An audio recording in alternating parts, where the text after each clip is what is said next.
Hello again from Boulder, Colorado. I just finished up stats camp today, so I'm ready to go with our video. Today we're talking about sexuality at the end of life. So a couple of things here. The end of life doesn't necessarily mean, you're 85 plus 90, 95, that age span in life, but more so whatever age you are at, when you're coming to the end of your life and experiencing more of like a terminal illness type of situation, either a terminal illness or you're basically in palliative or hospice care. So that's kind of the focus of this end of life. I will say in general and overall, I love this quote by Erica Jong.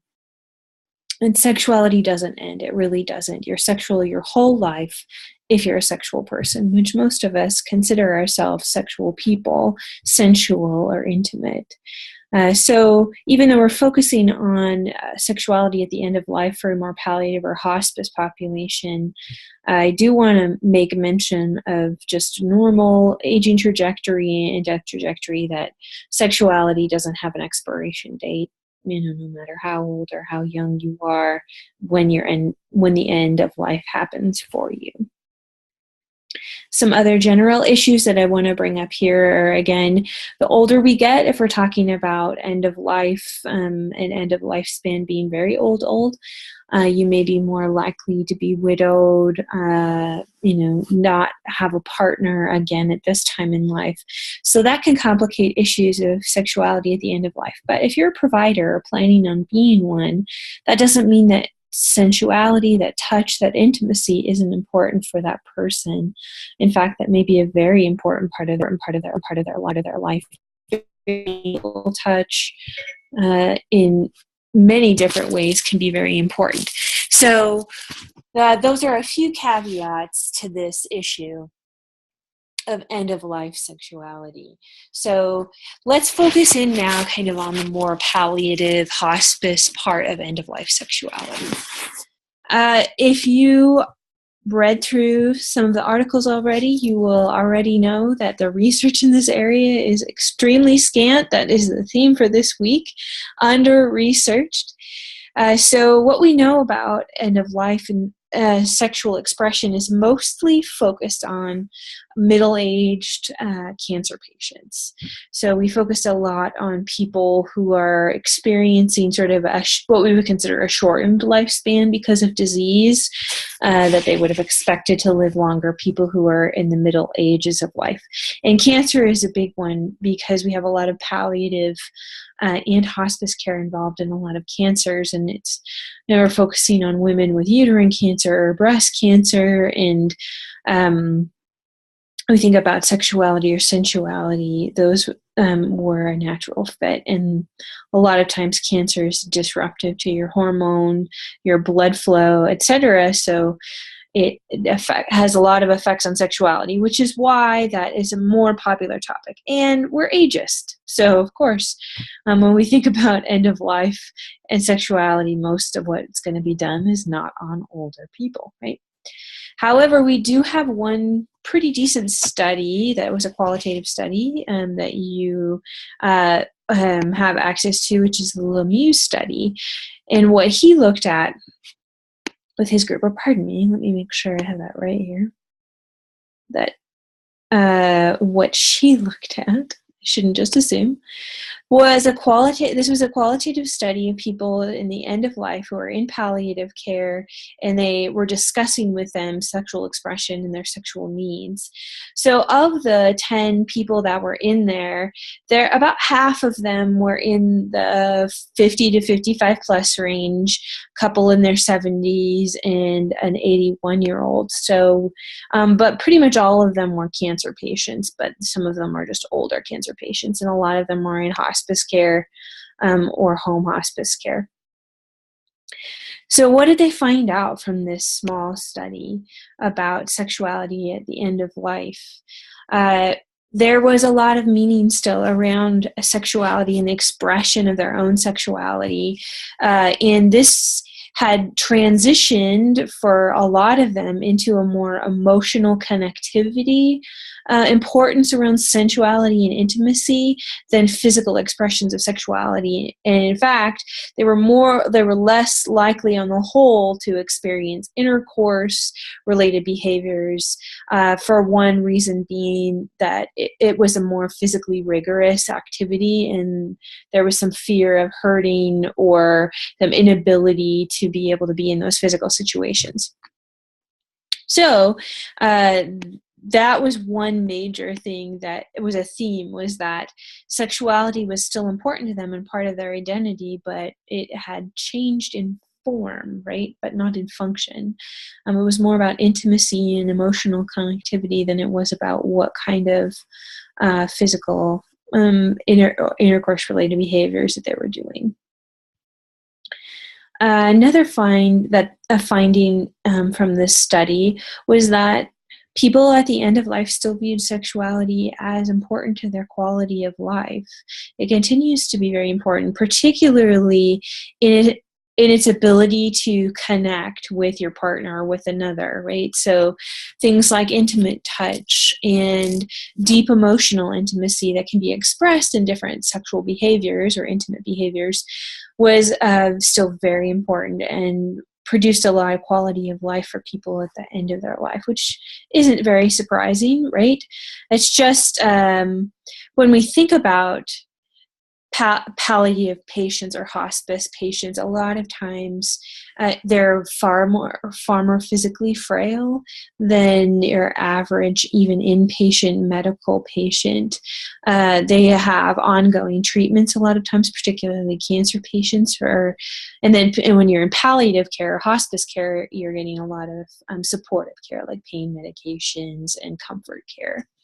But you tend to be more physically frail. You tend to have more physical limitations and mobility and things as such, although not necessarily, depending on what kind of disease or condition you have that has brought you to that point. We go into overdrive on, are you comfortable? Are your symptoms under control? That physical side of health. And we tend to look at things like, how is your mental health, in ways like, are you depressed? Are you happy? But we don't tend to prioritize things like intimacy and sexuality as much. And in fact, that makes sense, right? When we think about things like Maslow's hierarchy of needs, you need those basic safety and physical needs met first before you go up to things like belongingness, and meaning, right? Although they're not unimportant, you need to have those basic ones met first. And this is very much so when we talk about sexuality and sexual expression at the end of life and being a provider and maybe doing some interventions or helping support that. When you're moved into a palliative care, which again is usually the palliative meaning, I'm sorry for not defining that earlier, but palliative meaning supportive care, non-curative treatment care. So you could be on palliative care for a while, but the idea is it's usually 6 months to a year. 6 months to a year is hospice as well, but you could be on palliative care for a long time as well. But hospice care is usually if you have 6 months to a year to live. So when you first are told, or decide, I'm going to stop aggressive care or curative care, I just want palliative treatment, I want to be comfortable, I realize that the end of my life is coming, the first thing most people think about is sort of that fear of death and fear and want to survive and grappling with those issues. And it's very much so at a basic needs level, but also some higher order needs, right? Like fear of death and fear of dying. But there are other things to think about other than sex right off the bat. That's my point here, is that it's not the first thing that comes out of your mouth when you are a provider and giving information about what needs you might have and what services are available. But it should be on the list, right? It should be on the list, and it not often is. But researchers and providers do recommend that, it's something that be brought up, but perhaps something that be brought up after You have discussions about physical health and types of treatment and setting up what types of services and making those decisions first, and then talking about, if you have a partner, ways to communicate better, ways to have more connectivity, your sexual and intimate life, the importance of having that as to you at the end of your life. That certainly is part of the discussion, but it may not come first, right?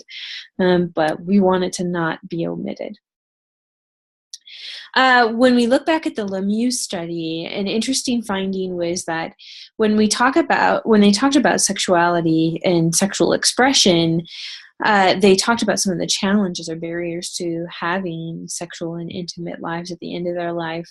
And it was almost without, almost just step after step after step, the barriers that we cite for sexual expression within long-term care.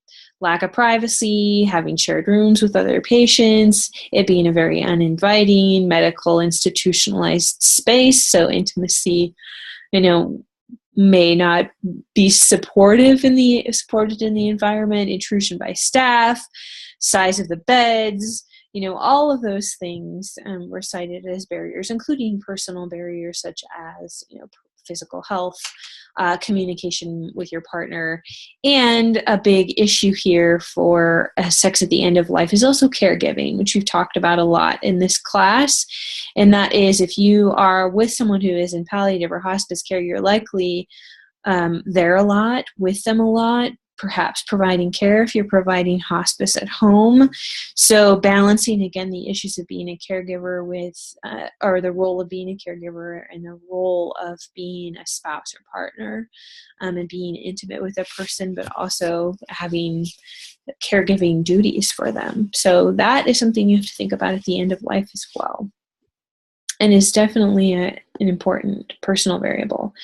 So for us as providers, we want to think about, what are the main issues, which we've reviewed a little bit, and what can we do to support people having sexual expression and intimacy at the end of their life in these situations where, they know that the end is coming and it's about 6 months to a year, maybe 2 years, maybe 3, but they know that they're there and that they've chosen a path of non-curative care, but they still want things in life that are important to them.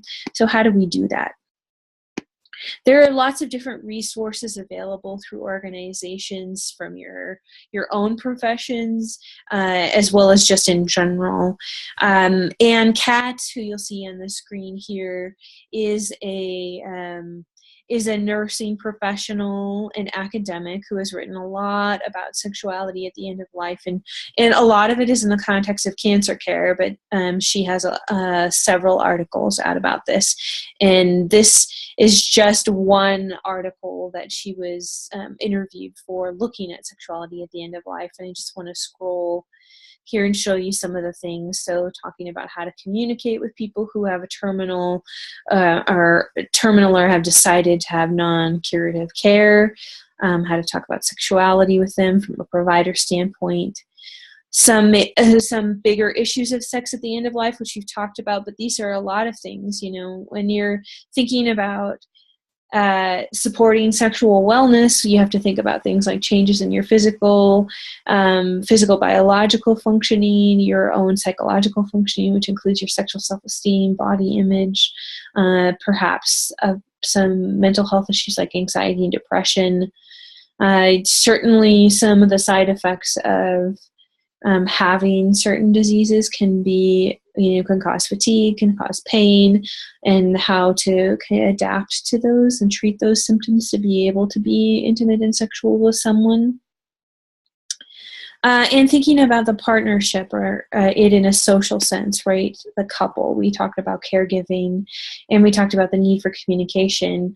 One study that looked at palliative end-of-life sexuality, there was a miscommunication issue often among couples with the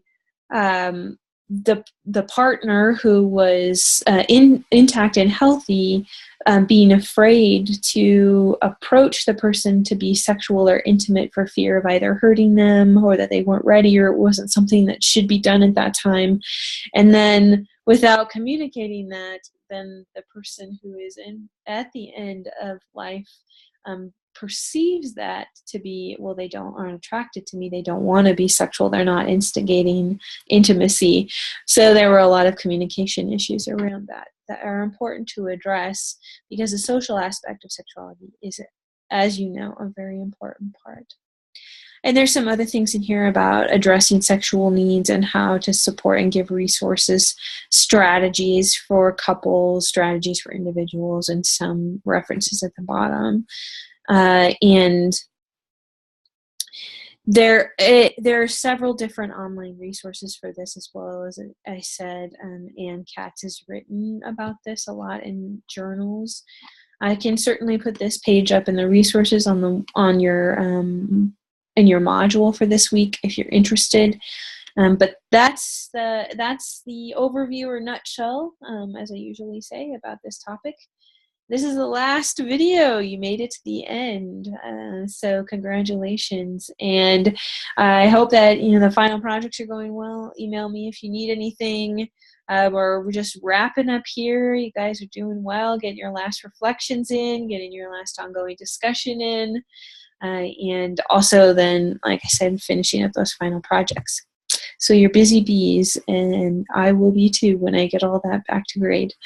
Thank you for a very, very enjoyable semester. I hope that you learned at least a little bit, but hopefully a little bit more about sexuality in later life and the different aspects of that. Please do continue to email me or contact me if you ever need resources or have questions. Want something further, I'd be happy to answer questions and be a resource for you guys. So have a good rest of the summer, and I may see you in another class, online or in person. So I hope to. Thank you.